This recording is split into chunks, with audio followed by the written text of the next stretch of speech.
आओ शौकत एक तोहफा दे के जाना चाह रहा है। सिर्फ कराची नहीं, सिर्फ सिंध नहीं, पूरे पाकिस्तान का अदादार बैठा हुआ है। मैंने हाथ बांध के कहा, मौला हुसैन, मैं आपके बच्चों का सबसे छोटा नौकर हूं, मैं मातियों की जूतियों के लिए लिखा हुआ है। शौकत मौला महसूस नहीं कीजिएगा। आप अब्बास जैसे बहादुर को ले आए और लड़ने की इजाजत नहीं दी। गाजी को करबला में रहने नहीं दिया, क्यों? फरमाया लोग शमशीर तबस्सुम से ही घायल थे जहां।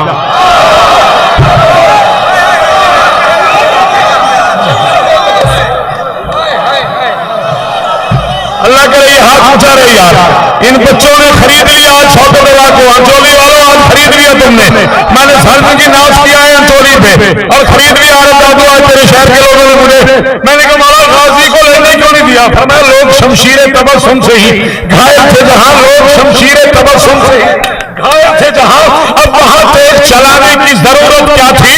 और जिनको असगर के तबस्सुम को फना कर डाला, उनसे गाजी को लड़ाने की जरूरत।